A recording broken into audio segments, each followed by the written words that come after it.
അമ്മേ പരിശുദ്ധമേ ദൈവമാതാവേ കൃപാസനത്തിലൂടെ ഞങ്ങളുടെ ദേശത്തിനും അമ്മ മധ്യസ്ഥം തേടി തന്ന എല്ലാ അനുഗ്രഹങ്ങൾക്കും കൃപകൾക്കും ഞങ്ങളിപ്പോൾ ഹൃദയം നിറഞ്ഞ നന്ദി പറയുന്നു. അമ്മേ പരിശുദ്ധമേ ദൈവമാതാവേ 2004 ഡിസംബർ 7 ഉച്ചകഴിഞ്ഞ് 2:30 കൃപാസനത്തിൽ സംഭവിച്ച അമ്മയുടെ പ്രത്യക്ഷപ്പെടലിനെ കുറിച്ച് തിരുസഭയ്ക്ക് സമർപ്പിച്ചിരിക്കുന്ന പഠനരേഖകളുടെ സഭാത്മകമായ പഠനം ആരംഭിക്കുവാൻ ഞങ്ങൾ പ്രാർത്ഥിക്കുന്നു. അമ്മേ പരിശുദ്ധമേ ഭൂസ്വർലോകങ്ങളുടെ രാജ്ഞിയായ അങ്ങേയ്ക്ക് ഭൗമ സംരക്ഷണത്തിനായി പ്രപഞ്ചപ്രകൃതിയെ തന്നെ തിരുസഭ പ്രതിഷ്ഠിക്കുവാൻ ഈ പ്രത്യക്ഷീകരണം വഴി ഇടയാക്കണമേ. പരിശുദ്ധമേ ജപമാല മാതാവേ സകല കൃപാസനം പ്രാർത്ഥനയോടും ചേർത്ത് ഞങ്ങളിപ്പോൾ പ്രാർത്ഥിക്കുന്ന ഈ കുടുംബത്തിന്റെ പ്രത്യേക നിയോഗം മക്കളെ അമ്മയുടെ പ്രത്യക്ഷീകരണത്തിന്റെ ഈ അനുഗ്രഹവേളയിൽ ഞങ്ങൾക്ക് സാധിച്ചു തരുവാൻ കനിയണമേ. ആമേൻ. വിശ്വാസ പ്രമാണം.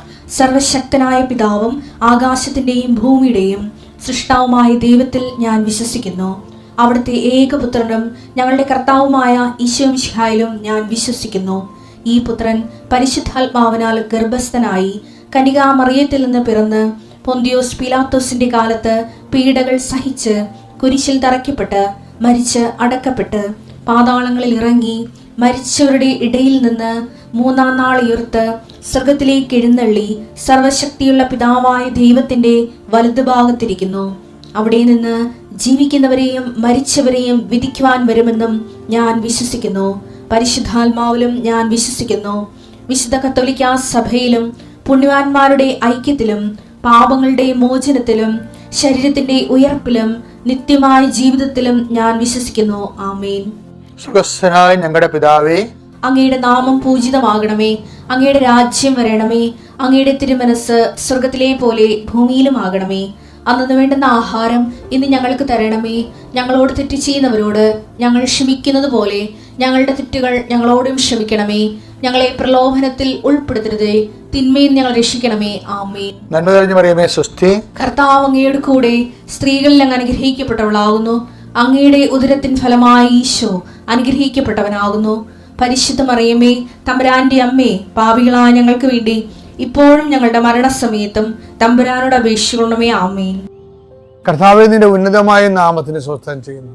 കർത്താവേ നിന്റെ വിശുദ്ധ പൗരോഹിത്യത്തെ മഹത്വപ്പെടുത്തണമേ. കർത്താവേ സഭയിലുള്ള സാന്നിധ്യം ദൃഢമാക്കണമേ. 39 വർഷം ഞാൻ അർപ്പിച്ച കൃപാന്റെ യുഗതിയാൽ കൃപാസ്ഥാന ജീവനോടെ പ്രത്യക്ഷപ്പെട്ട മാതാവിന്റെ മാധ്യസ്ഥനെ അത്താറെ നടന്ന 10,000-കണക്കിന് ആരാധന ശക്തിയാൽ പിതാവിൻ്റെയും പുത്രൻ്റെയും പരിശുദ്ധനാമത്തെ അങ്ങനെ മക്കളെ ആസ്വദിക്കുന്ന രോഗം മുഴുവനുള്ള മക്കള് ഈ സമയത്ത് കർത്താവെ ഇന്നത്തെ ആവശ്യത്തിന് വേണ്ടി പ്രാർത്ഥിക്കണിച്ചേ. ഈ പ്രാർത്ഥന കഴിഞ്ഞിട്ട് വേണം അവർക്ക് ഓരോ വ്യക്തികളെ കാണാൻ, അവർക്ക് ഓരോ രേഖകളുമായിട്ട് പോകാൻ, അവർക്ക് ഓരോ അവരുടെ യാത്ര പുറപ്പെടാൻ, അവരുടെ വാഹനങ്ങളിൽ പോകാൻ. ഇങ്ങനെ ഇന്നത്തെ പോർട്ട്ഫോളിയോ മുഴുവനും ഉത്തരവാദിത്തങ്ങളെല്ലാം കർത്താവെ നിനക്ക് ഏൽപ്പിച്ച് പ്രാർത്ഥിക്കുന്നു. എൻ്റെ കർത്താവിൻ്റെ ഉന്നതമായ നാമത്തിൽ സഭയുടെ അധികാരത്തിൽ കുരിശടയാളത്തിൽ കൃപാസ്ഥാനത്താറെ ജീവനോടെ പ്രത്യക്ഷപ്പെട്ട മാതാവിൻ്റെ മധ്യസ്ഥത്തിന് രോഗപീഠകളെ ഈശ്വനാമത്തിൽ സൗഖ്യം പ്രാപിക്കട്ടെ. എൻ്റെ പ്രിയപ്പെട്ടവരെ, നമ്മൾ പലപ്പോഴും കേട്ടിട്ടുള്ള വാക്കാണ് ദൈവത്തിന് ഒന്നും അസാധ്യമല്ല. അത് 1-2 ഇപ്പം ലൂക്കായുടെ സുവിശേഷത്തില്ലേ 1:37, പിന്നെ മത്തായിയുടെ സുവിശേഷം മത്തായി 19:26. യേശു അവരെ നോക്കി പറഞ്ഞു, മനുഷ്യർക്ക് ഇത് അസാധ്യമാണ്, എന്നാൽ ദൈവത്തിന് എല്ലാം സാധ്യമാണ്. അപ്പൊ മനുഷ്യർക്ക് ചില കാര്യങ്ങൾ ദുഷ്കരമാണെന്ന് ദൈവം തന്നെ അടയാളപ്പെടുത്തിയിട്ടുണ്ട്. അതിന്റെ വിഷയം എന്ന് പറയുന്നത്, ഇപ്പൊ നമ്മള് ദൈവത്തിൽ നിൽക്കുമ്പോൾ എനിക്ക് പലപ്പോഴും തോന്നിയിട്ടുള്ളത്, ഇപ്പം നമ്മൾ ദൈവത്തിന് എല്ലാം അസാധ്യമാണെന്ന് നമ്മൾ പറയത്തില്ലേ. അപ്പം ഇന്ന് എല്ലാം സാധ്യമാണ്. കർത്താവ് മരിക്കണതിന് മുമ്പ് ഗെത്സെമനിയിലെ ചോര വീർത്തുള്ള പ്രാർത്ഥനയില്ലേ, അപ്പോൾ ഈശോ പറയേണ്ടത് ഇതാണ്: പിതാവേ, അങ്ങേക്ക് എല്ലാം സാധ്യമാണ്. മാർക്കോസ് 14:36. അവൻ പറഞ്ഞു, ആബാ പിതാവേ, എല്ലാം അങ്ങേക്ക് സാധ്യം. പക്ഷെ എല്ലാം സാധ്യമാകുമ്പോഴും നമ്മളെപ്പോഴും മനസ്സിലാക്കേണ്ടത് ദൈവത്തിന്റെ നീതിബോധം എല്ലാം ലളിതമാക്കണില്ല. ഞാൻ പറയണത് നിങ്ങൾക്ക് മനസ്സിലാകുന്നുണ്ട്. അതായത് ദൈവത്തിന് എല്ലാം സാധ്യമാണ്, പക്ഷെ എല്ലാം സിമ്പിൾ അല്ല. അതിൻ്റെ കാരണം എന്താ? ഇപ്പം മനുഷ്യൻ്റെ പാപത്തിന് പരിഹാരമായിട്ട് മനുഷ്യരുടെ പാപങ്ങൾ ഈശോ ഈ ഭൂമി വന്നപ്പോൾ എന്താ പറയണത്? മനുഷ്യപുത്രന് പാപം മോചിക്കാൻ അധികാരമുണ്ടെന്ന് അറിയേണ്ടതിന് നിന്റെ കിടക്കയും എടുത്തുകൊണ്ട് നടക്കാൻ പറഞ്ഞു. പാപം മോചിച്ച് സിമ്പിളായിട്ട് പാപം മോചിച്ചു, അത്രേ ഉള്ളൂ. അപ്പം മനുഷ്യരാശിയുടെ പാപങ്ങളെ ദൈവത്തിന് സിമ്പിളായിട്ട് മോചിക്കാം. പക്ഷെ ദൈവത്തിൻ്റെ നീതിബോധം ഈ എല്ലാം സാധ്യമായ ദൈവത്തിന് എല്ലാം സിമ്പിളാകുന്നില്ല. ദൈവം അത് സിമ്പിളാക്കാത്തതാണ് ശരിക്കും പറഞ്ഞാൽ. പക്ഷേ അത് ദൈവത്തിൻ്റെ നീതിബോധമാണ്. മനുഷ്യൻ ചെയ്ത പാപത്തിന് പരിഹാരമായിട്ട് യേശു ദൈവം തന്നെ മനുഷ്യനായി മനുഷ്യ ശരീരത്തിൽ പാപത്തെ ശിക്ഷ വിധിച്ച് റെക്ടിഫൈ ചെയ്യുന്ന ആ വീണ്ടെടുപ്പില്ലേ, അത് ഭയങ്കര സങ്കീർണമല്ലേ. എന്നാൽ മനുഷ്യൻ്റെ പാപങ്ങൾ മോചിക്കട്ടെ എന്ന് ദൈവം പറഞ്ഞ് സിമ്പിളാക്കിയാൽ മതിയായിരുന്നല്ലേ? സിമ്പിളല്ല. എല്ലാം സാധ്യമാണ്, എല്ലാം സിമ്പിളല്ലേ. ഞാൻ എന്താ ഇപ്പോൾ ഇത് പറയാൻ കാരണം വെച്ച് കഴിഞ്ഞാൽ ദൈവത്തിന് വേണ്ട സിമ്പിളാക്കാവേ, പക്ഷെ ദൈവം സിമ്പിളാക്കുന്നില്ല. അത് ദൈവത്തിൻ്റെ നീതിബോധമാണ്. അതുപോലെ തന്നെയാണ് ദൈവം നമ്മളുടെയൊക്കെയെന്നും പ്രതീക്ഷിക്കുന്നത്. കഴിഞ്ഞ ദിവസങ്ങളിൽ ഒരു സഹോദരി അവരുടെ നട്ടലിങ്ങനെ വളഞ്ഞിരിക്കരുത്. ഒരു 2 പ്രാവശ്യം മെഡിക്കലിൽ അവർ റിജക്റ്റഡായി. 3ാമത്തെ പ്രാവശ്യം അവൾ മെഡിക്കലിൽ വന്ന് വെച്ച് ഈശോയോട് പറയും, ഈശോ എൻ്റെ നട്ടിൽ വളഞ്ഞതാണെന്ന് എനിക്കും അറിയാം, നിനക്കും അറിയാം. അപ്പോൾ ചിലപ്പോൾ ഈ സമയത്ത് ഞാൻ മെഡിക്കൽ റിജക്റ്റ് ആകും. പക്ഷേ എനിക്ക് നിന്നൊരു കാര്യം പറയാനുണ്ട്. ഞാൻ റിജക്റ്റ് ആയാലും ശരി, എൻ്റെ ജീവിതത്തിൽ എൻ്റെ മുമ്പിൽ വേറെ മാർഗങ്ങളും ഇല്ല. പക്ഷെ ഞാൻ റിജക്റ്റ് ആയാലും ശരി, എനിക്ക് നിന്നോടുള്ള സ്നേഹത്തിന് ഒരു കളങ്കവും ഉണ്ടാകത്തില്ലെന്ന് പറയും. അപ്പോഴെന്താ ആ ഒറ്റ സംഭവം വളഞ്ഞുപോയ നട്ടല് ആ ഒറ്റ ടെസ്റ്റിൽ നേരെയായി. ഇപ്പം സിമ്പിളാണ് ദൈവത്തിന്. പക്ഷേ എന്താ പ്രശ്നം? അതിനകത്ത് അവൾ എന്താ പറഞ്ഞിരിക്കണത്? അവൾ അതിൻ്റെ അകത്ത് ആ പ്രേയറിൻ്റെ അകത്ത് ഒരു സത്യസന്ധത സാധാരണ ആൾക്കാർക്ക് കിട്ടാത്തൊരു സാധനമാണ്. അവർക്ക് എന്തെങ്കിലും പ്രാർത്ഥിക്കുന്നത് കിട്ടിയില്ലെങ്കിൽ ദൈവവുമായിട്ടുള്ള ബന്ധം കുറഞ്ഞു വരും, പ്രാർത്ഥന കുറയും, വചന വായന കുറയും, ദൈവത്തോട് ബന്ധപ്പെട്ട ആത്മീയമായ എല്ലാ വിഷയങ്ങളും കുറയും. അപ്പം ഇവളത് നേരത്തെ മുൻകൂർ ജ്ഞാനം വരെ ഉള്ളത് കൊണ്ട് അവൾ മനസ്സിലാക്കി, കർത്താവ് എനിക്കതിന് കുഴപ്പമുണ്ടെങ്കിലും അത് എൻ്റെ കുഴപ്പം മാത്രമായിരിക്കും, അത് ഞാൻ നിന്നെ കുറ്റം പറയത്തില്ല. പക്ഷെ എനിക്ക് നിങ്ങളുടെ സ്നേഹത്തിന് ഒരു കുറവ് സംഭവിക്കത്തില്ല. ഉടമ്പടി ഇപ്പോൾ വളർന്ന് മനുഷ്യരെ ശരിക്കും വളർന്ന വലിയ ആൾക്കാരെ ഉടമ്പടിയിലൂടെ ഉടമ്പടി നമുക്ക് സംഭാവന ചെയ്യുന്നുണ്ട്. ഈടിട്ട ദൈവിക മനുഷ്യരെ ഉടമ്പടി ലോകത്തിന് കാഴ്ചവെക്കുന്നുണ്ട്. അപ്പോൾ ഈ വലിയൊരു ആധ്യാത്മികമായ മുന്നേറ്റ കാലത്താണ് നീ ജീവിക്കണമെന്ന് ഓർക്കണം. ദൈവതിരുസന്നിധിയിൽ എല്ലാം സാധ്യമാണ് എന്ന ഒന്നും ലളിതമാക്കാത്ത ദൈവത്തിൻ്റെ തിരുസന്നിധിയിൽ നമ്മുടെ ജീവിതത്തിൽ നമ്മൾക്ക് മാക്സിമമായിട്ട് ദൈവതിരുസന്നിധി ചെയ്യാൻ പറ്റുന്നത് വിശ്വാസത്തിൻ്റെ വിലയായിട്ട് ചെയ്ത് ശരിക്കും ദൈവമായിട്ട് വിഷയത്തെക്കാൾ വ്യക്തിക്കുള്ള ഉണ്ടാകുന്നൊരു ബന്ധത്തിൻ്റെ രീതിയിലേക്ക് വരാൻ ശ്രമിച്ചാൽ നമുക്ക് ദൈവതിരുസന്നിധിയിലെ ഈസി ആയിട്ടുള്ള ഒരു റിലേഷനും കൊടുക്ക വാങ്ങലുകളും ട്രാൻസാക്ഷനും പിന്നെ smooth and easy relations keep ചെയ്യാൻ പറ്റും. അപ്പോൾ എപ്പോഴും ഓർക്കുക, നമ്മുടെ ഭാഗത്തു നിന്ന് കൂടുതൽ കോംപ്ലിക്കേഷൻസ് ആവശ്യപ്പെടുമ്പോൾ, കൂടുതൽ വെയിറ്റേജുള്ള പ്രവർത്തനങ്ങൾ ആവശ്യപ്പെടുമ്പോൾ അത് സന്തോഷത്തോടെ കൊടുക്കണം.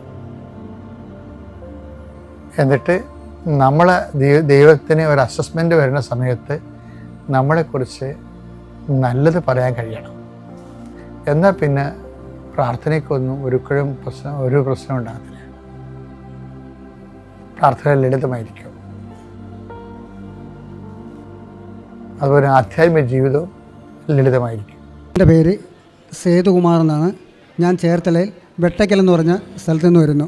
ആദ്യം തന്നെ എൻ്റെ ദൈവമാതാവിനും തിരുക്കുമാരനും പരിശുദ്ധാത്മാവിനും ഞാൻ നന്ദി പറഞ്ഞുകൊള്ളുന്നു. എനിക്ക് ഈ വേദിയിൽ ഇവിടെ നിൽക്കാൻ അവസരം ഉണ്ടാക്കി തന്ന ആ ദൈവമാതാവും ഈശോയും പരിശുദ്ധാത്മാവുമാണ്, അല്ലാണ്ട് വേറെ ആരുമില്ല. കാര്യം ഞാൻ ഈ സന്നിധിയിൽ വരാൻ ആദ്യം ഉണ്ടായ കാര്യം, എൻ്റെ മോളുടെ പുത്രൻ 2.5 വയസ്സാകുന്നവരെയും അവൻ എന്തെങ്കിലും ആഹാരം വേണമെങ്കിലോ കരയുകയല്ലാണ്ട് വേറെ ഒന്നും പറയത്തില്ല. എൻ്റെ മോൾക്കും മരുമോനും ആകെ ബുദ്ധിമുട്ടായി. അവർ ഗുജറാത്തിലാണ്. അങ്ങനെ നിന്ന് കഴിഞ്ഞപ്പോൾ അവൾ ഓൺലൈൻ ഉടമ്പടി എടുത്തിരുന്നു. എന്നിട്ടും ഒന്നും ആയില്ല. അന്നേരം എന്നോട് പറഞ്ഞ്, അച്ഛനൊരു കാര്യം ചെയ്യാമോ, കൃപാസനത്തിൽ പോയി അച്ഛനെ കണ്ട് പ്രാർത്ഥിച്ചിട്ട് ഒരു ഉടമ്പടി എടുത്ത് പോരാമോ എന്ന്. ഞാനിവിടെ വന്നപ്പോൾ ഭയങ്കര തിരക്കായിരുന്നു. എന്നാലും ഉടമ്പടി എടുത്തു, വീട്ടിൽ പോയി. അന്ന് തൊട്ട് ഇന്ന് വരെ നമ്മൾ മുടങ്ങാണ്ട് എല്ലാ പ്രാർത്ഥനകളും ചെയ്യുന്നുണ്ട്, ജപമാല ചെല്ലുന്നുണ്ട്, എല്ലാ കാര്യങ്ങളും ഞാൻ ചെയ്യുന്നുണ്ട്.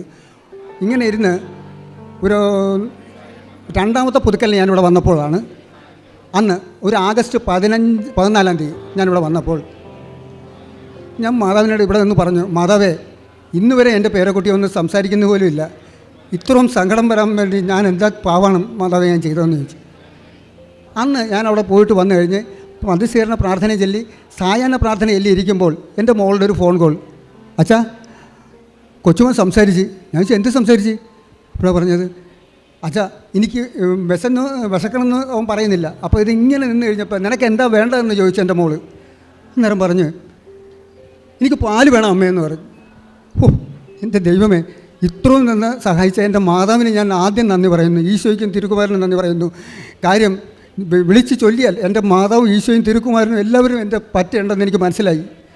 ഇത് കഴിഞ്ഞ് ഞാൻ അവിടെ നിന്നും ഉടൻ തന്നെ അടുത്ത ഞായറാഴ്ച ഞാനിവിടെ വന്നപ്പോൾ ഞാൻ ഇവിടെ ഇത് മാതാവിൻ്റെ മുമ്പിൽ നിന്ന് ഞാനിത് പറഞ്ഞു. അങ്ങനെ ആ ഒരു അനുഭവം എനിക്ക് തന്നതിന് ശേഷം 2ാമത് കൊറോണ സമയത്തിന് മുമ്പ് ഞാൻ ഒരു ലോൺ എടുത്തിരുന്നു എൻ്റെ മോളുടെ വിവാഹത്തിന് വേണ്ടി. 5 ലക്ഷം രൂപയായിരുന്നു. പക്ഷേ കൊറോണ വന്നപ്പോൾ എൻ്റെ ജോലി പോയി തരണം. എനിക്ക് മൊറട്ടോറിയത്തിലും എനിക്ക് അവരൊരു ഇളവ് തന്നില്ല. ആ ഒരു സാഹചര്യത്തിൽ ഞാൻ എന്ത് ചെയ്യും? ബാങ്ക് മാനേജറെ കണ്ട് ഞാൻ കാര്യം പറഞ്ഞു. മാനേജർ പറഞ്ഞ്, അങ്ങനെയൊന്നും തരാൻ പറ്റത്തില്ല, എന്തെങ്കിലുമൊക്കെ ചെയ്യണമെന്ന് പറഞ്ഞു. പണിയില്ലാണ്ട് ഞാൻ എങ്ങനെ കാശ് അടക്കും? അവസാനം യാതൊരു വിധവും ഇല്ലാണ്ട് വന്ന് ഒരു ചെറിയൊരു പണി കിട്ടി. എന്നാലും എനിക്ക് വീട്ടിലെ കാര്യങ്ങളുമായിട്ട് അനുഷ്ഠിച്ച് ജീവിച്ചു പോകാൻ സാധിക്കാത്ത അവസ്ഥ വന്നപ്പോൾ വീണ്ടും മുടങ്ങി. അങ്ങനെ വന്നു കഴിഞ്ഞപ്പോൾ ഒരു ദിവസം ഇവർ ജപ്തി നടപടികളുമായിട്ട് വീട്ടിൽ വന്നു. ഇത് കേട്ടപ്പോൾ ഞാൻ ഒരു താൽക്കാലിക ജോലി കിട്ടിയവരടുത്ത് ഞാൻ നിൽക്കുകയാണ്. അന്നേരമാണ് എനിക്ക് ജപ്തി നടപടിയാണെന്നും പറഞ്ഞിട്ട് വന്ന് ബാങ്കിൽ നിന്ന് വിളിച്ചു പറഞ്ഞു. എൻ്റെ വൈഫും എന്നോട് വിളിച്ചു പറഞ്ഞു. ഇത് കേട്ടപ്പോൾ തന്നെ ഞാൻ ആകെ ഇതായി. ഒന്നാമത്തെ നാണക്കേട്, രണ്ടാമത്തെ ആരെങ്കിലും വന്നു കഴിഞ്ഞാൽ ഇത് ആകെ ബുദ്ധിമുട്ടാവില്ല. ഞങ്ങൾ എങ്ങോട്ട് ഇറങ്ങിപ്പോവും? എനിക്ക് ഒരു മോളുമുണ്ട്, എൻ്റെ ഭാര്യയുണ്ട്, ഞാനുണ്ട്. ഞങ്ങൾ 3 പേരും കൂടി എങ്ങോട്ട് ഇറങ്ങാനാണ്? ആരുടെയും വീട്ടിൽ പോകാൻ ഒരു ഇടം പോലും ഇല്ല. അവസാനം ഞാൻ അവിടെ നിന്നുണ്ട് മധ്യസ്ഥീകരണ പ്രാർത്ഥനയും ജപമാലയും ഞാൻ ആ സൈറ്റിൽ നിന്നുകൊണ്ട് ഞാൻ ചൊല്ലിക്കൊണ്ടിരിക്കുകയാണ്. സൂപ്പർവൈസറായിരുന്നു ഞാനവിടെ. എല്ലാം ഞാൻ ചൊല്ലി കഴിഞ്ഞപ്പോൾ വീട്ടിൽ വന്ന ബാങ്ക് മാനേജരും ബാക്കിയുള്ള ക്ലർക്കുകാരും എല്ലാവരും കൂടി എന്നോട് വൈഫിനോട് പറഞ്ഞു, സഹോദരി പേടിക്കണ്ട, 1 മാസം ഞങ്ങൾ തരാം. പെട്ടെന്ന് അവർ ചെയ്യാൻ പോകുന്നതെന്ന് പറഞ്ഞ ആൾ, ഞാൻ ഈ മധ്യസ്ഥീകരണ പ്രാർത്ഥനയും ബാക്കി ജപമാലയും മുടങ്ങാണ്ട് ഞാൻ ചൊല്ലിക്കൊണ്ടിരിക്കുന്ന ആ സമയത്ത് ഇപ്പം എനിക്ക് അത്ര ബുദ്ധിമുട്ടുണ്ട്. എൻ്റെ തങ്കിൽ നിന്ന് രക്തമാണ് ഒഴുകുന്നത്. ആ രീതിയിൽ ഒഴുകിക്കൊണ്ടിരിക്കുന്ന സമയത്ത് അവൾ വിളിച്ചിട്ട് പറയാണ്, അവളല്ല മാനേജറെ വിളിച്ചിട്ട് പറയുന്നത്, ഇന്നുപോലെ സാറേ, ഇന്നുപോലെ 1 മാസത്തെ അവധി വൈഫിനോട് ഞാൻ പറഞ്ഞിട്ടുള്ളൂ. അത് കഴിഞ്ഞിട്ട് എന്തെങ്കിലും കുറച്ചൊരു എമൗണ്ട് അടച്ചിട്ട് ബാക്കിയുള്ള ഒരു 3.5 ലക്ഷം രൂപ നിങ്ങൾ കൊണ്ടുവന്ന് അടച്ചാൽ മതി. ഒരു മാസം അടച്ചു കഴിഞ്ഞാൽ പിന്നെ ഒരു 90 ദിവസം 30 ദിവസം കൂടി ഞങ്ങൾ തരാം. 40 ദിവസമേ തരൂ, 20 ദിവസമേ തരുള്ളൂ. സാറിനായതുകൊണ്ട് ഒരു 30 ദിവസം തരാമെന്ന് പറഞ്ഞു. ദൈവത്തിന് നന്ദി പറഞ്ഞുകൊണ്ട് ഞാൻ അവിടെ നിന്ന് വന്ന് ഇത് കഴിഞ്ഞ് പൈസ ആണെങ്കിൽ കയ്യിലില്ല അടക്കാൻ.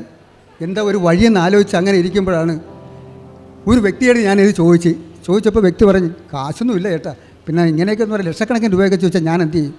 അപ്പോൾ ഞാൻ ഓർത്തു, ഓ ദൈവം, ഇതിനി എന്ത് ചെയ്യും? മാതാവ് ഇങ്ങനെ ഒരു വഴി കാണിച്ചു തന്നുവെങ്കിലും എനിക്ക് ചെയ്യാൻ സാധിച്ചില്ലല്ലോ മാതാവ്.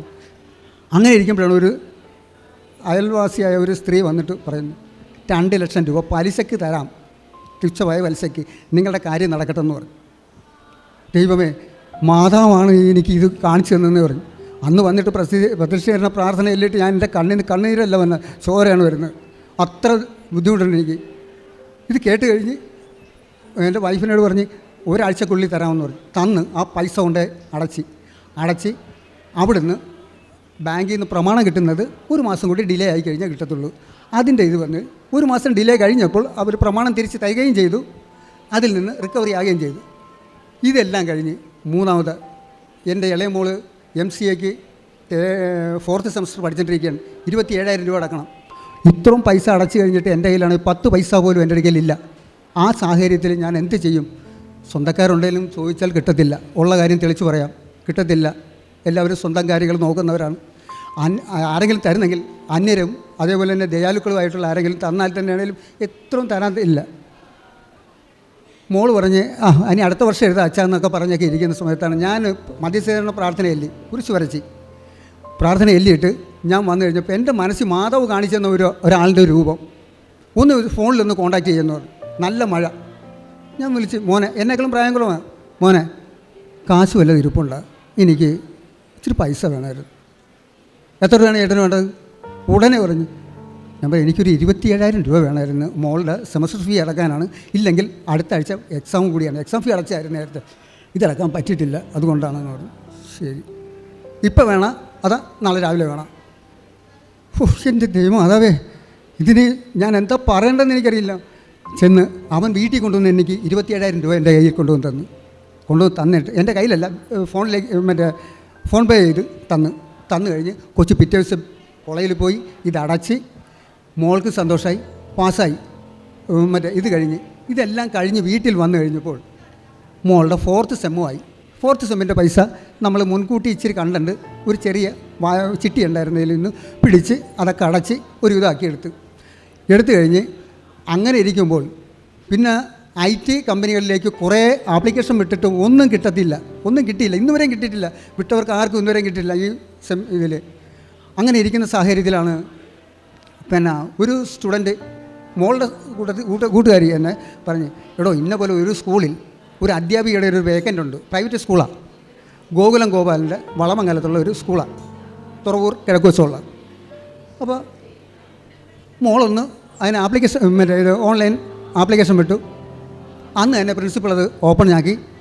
ശരി, അങ്ങനെയാണെങ്കിൽ നെക്സ്റ്റ് ഡേയിൽ ഇൻ്റർവ്യൂ വെച്ച് കഴിഞ്ഞപ്പോൾ ഇൻ്റർവ്യൂവിൻ്റെ കാര്യവും പറഞ്ഞു കഴിഞ്ഞപ്പോൾ അവിടെ ചെന്ന് കഴിഞ്ഞപ്പോൾ ആദ്യം മോളിലേക്ക് ഞാൻ പോകാൻ നേരത്തെ ഞാൻ പറഞ്ഞു, മോളെ, മാതാവിൻ്റെ ഉപ്പും ഞാൻ എണ്ണ കൊണ്ട് കുരിശ് വരച്ച് ഉപ്പും കൊടുത്തിട്ട് ഞാൻ ജോലിക്ക് പോയി. മോളും എൻ്റെ വൈഫും കൂടി അവിടെ പോയി. 8 പേരോ 9 പേരോ ഉണ്ടായിരുന്നു ഇൻ്റർവ്യൂവിന്.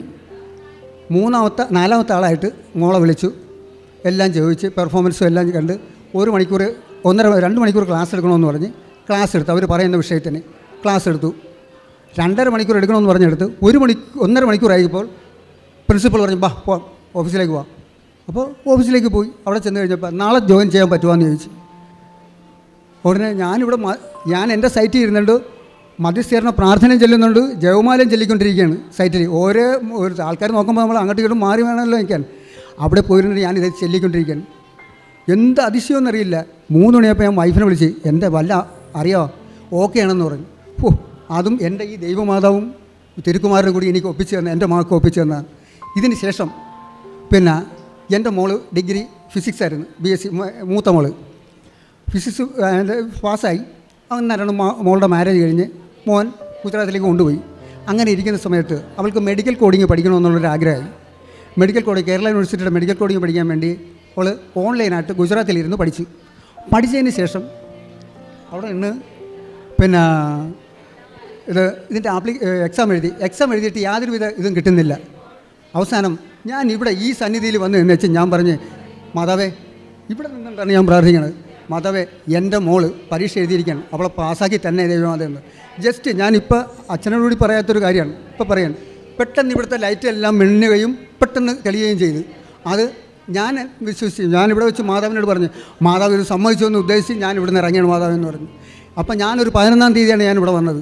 അടുത്ത 15-നുള്ളിൽ റിസൾട്ട്, എൻ്റെ മോളുടെ റിസൾട്ട് തന്നെ എന്ന് പറഞ്ഞു. 11 കഴിഞ്ഞു, 12 കഴിഞ്ഞിട്ട് ഒന്നും കാണുന്നില്ല. ഒരു സങ്കടമായി എനിക്ക്. എന്നാലും ഞാനിത് ഇതിൽ നിന്ന് മുറുകെ പിടിച്ച വിട്ടില്ല. പക്ഷേ കേരള യൂണിവേഴ്സിറ്റിയിൽ നിന്ന് ഒറിജിനൽ സർട്ടിഫിക്കറ്റ് A+ ഗ്രേഡുള്ള സർട്ടിഫിക്കറ്റ് 13-ാം തീയതി വീട്ടിൽ രജിസ്റ്റേർഡ് ആയിട്ട് എത്തി.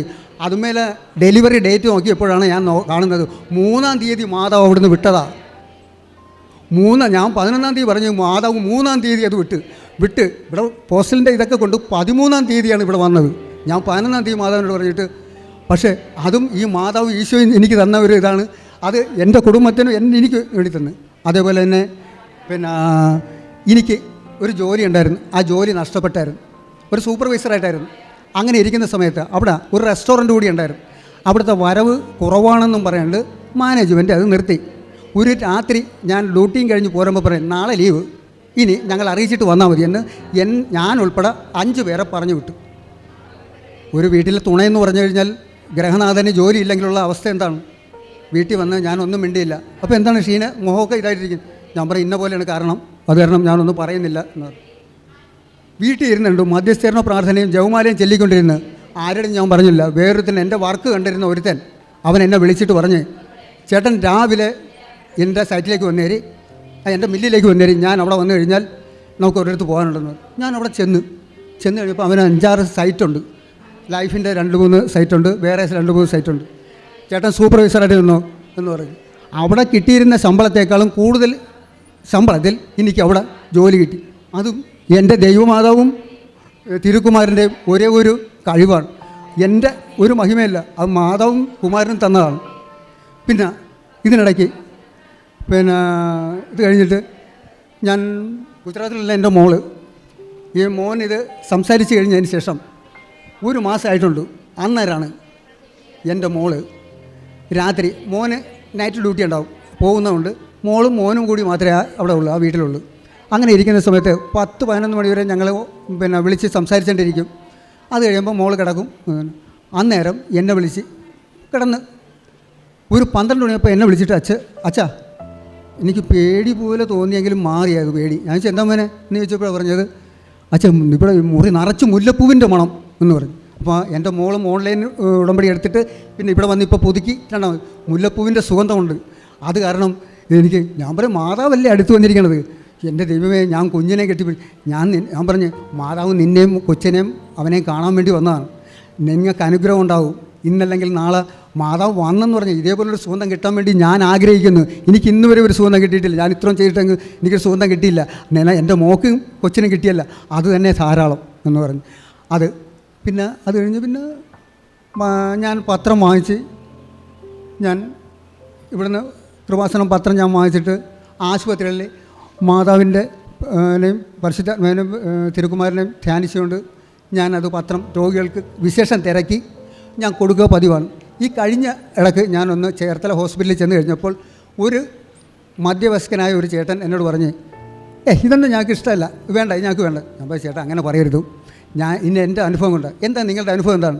അപ്പോൾ ഞാൻ നിങ്ങളോട് പറഞ്ഞ ഇത്രയും കാര്യം ഞാൻ അദ്ദേഹത്തോട് പറഞ്ഞപ്പോൾ അദ്ദേഹം പറഞ്ഞു, എന്നാൽ ഉടനെ എനിക്ക് തന്നേരെന്ന് പറഞ്ഞു. ഞാൻ പറഞ്ഞു, ചേട്ടൻ്റെ അസുഖം എന്താ? എനിക്ക് വലിവാണ്. ചേട്ടൻ ഇത് വായിച്ചിട്ട് ചേട്ടൻ എൻ്റെ കൂട്ടത്തിൽ വരാൻ പറ്റുമെങ്കിൽ ഇവിടെ വന്ന് ചേട്ടനത് മറ്റേ കൃപാസനത്തിൽ ഉടമ്പടി എടുത്ത് പ്രാർത്ഥിച്ചു കഴിഞ്ഞാൽ ഇതിൽ നിന്ന് മോക്ഷം കിട്ടും, പ്രാപ്തി കിട്ടുമെന്ന് പറഞ്ഞു. അങ്ങനെ പുള്ളി വരാമെന്ന് പറഞ്ഞിരിക്കുകയാണ്. ഇന്ന് ഞാനിവിടെ എൻ്റെ ഒരു വൈഫിൻ്റെ സഹോദരിയുടെ ഭർത്താവിനെ കൊണ്ടുവന്ന് ഉടമ്പടി എടുപ്പിച്ചു. എൻ്റെ പെങ്ങളെയും കൊണ്ടുവന്ന് ഇവിടെ ഉടമ്പടി എടുപ്പിച്ചു.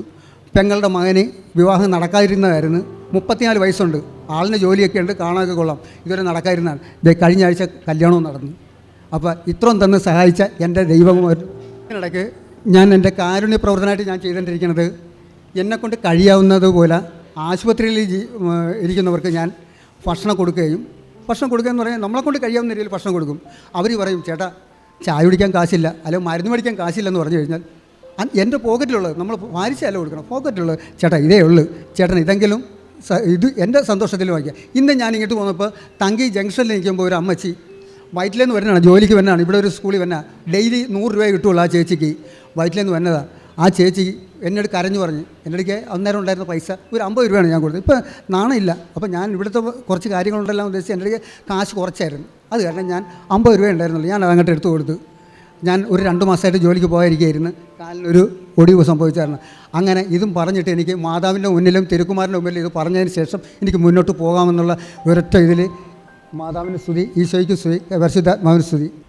തൻ്റെ ജീവിതത്തിൽ എങ്ങനെയാണ് ദൈവത്തിൻ്റെ പരിശുദ്ധ അമ്മയുടെ വലിയ ഇടപെടലുണ്ടായെന്ന് വളരെ വ്യക്തമായിട്ട് പറയുന്നുണ്ട്. അതിലേറെ പ്രത്യേകിച്ച് ഒരു അപ്പച്ചൻ്റെ അല്ലെങ്കിൽ ഒരു ഗൃഹനാഥൻ്റെ ജീവിതത്തിൽ എല്ലാ പ്രതിസന്ധിയിലൂടെ കടന്നു പോയപ്പം വളരെ വ്യക്ത ബോധ്യത്തിൽ നിന്നുകൊണ്ടാണ് സംസാരിക്കുന്നുള്ള കാര്യം നമ്മൾ സാക്ഷ്യം കേൾക്കുമ്പോൾ നമുക്ക് വ്യക്തമാണ്. അതിൽ ചെറുതും വലുതുമായിട്ട് എല്ലാ സാഹചര്യത്തിലും ഈ പ്രത്യക്ഷീകരണ പ്രാർത്ഥനയുടെ കാര്യം ഒരു 3-4 പ്രാവശ്യം പറയുന്നുണ്ട്. അപ്പം നമ്മളൊരു പ്രാർത്ഥന ചൊല്ലുമ്പോൾ നമുക്ക് ആ സമയത്ത് തന്നെ അല്ലെങ്കിൽ ആ പ്രാർത്ഥന ചൊല്ലിയ നിയോഗത്തിന് അനുഭവം കിട്ടുന്നുണ്ടെങ്കിൽ നമ്മളതിനെ വായിച്ചെടുക്കുന്നത് ഇങ്ങനെയാണ്. അതായത് അതിൻ്റെ കണ്ടൻറ്റ് ഓഫ് ദ പ്രെയർ ദൈവം അംഗീകരിച്ചിട്ടുണ്ടെന്നുള്ളതാണ്. അതിപ്പോൾ വിശ്വാസ പ്രമാണമായാലും സ്വർഗസ്നായ പിതാവാണെങ്കിലും. അപ്പം ആ പ്രത്യക്ഷീകരണ പ്രാർത്ഥന ചൊല്ലുമ്പോൾ നമുക്ക് ഒരു പ്രത്യേക ദൈവാനുഭവം ഉണ്ടാകുന്നുണ്ടെങ്കിൽ അതിൻ്റെ കണ്ടൻറ്റിൽ ദൈവസാന്നിധ്യം ഉണ്ടെന്നാണ് അതിന് മനസ്സിലാക്കുന്നത്. അതുകൊണ്ട് തന്നെയാണ് ആ പ്രത്യക്ഷീകരണ പ്രാർത്ഥന ഉടമ്പടിയുടെ ഭാഗമായിട്ട് 5:30 നിങ്ങൾക്ക് അതിൽ എന്താണെന്നൊക്കെ ഉള്ളത് ഉടമ്പടി എടുത്തവർക്കറിയാം.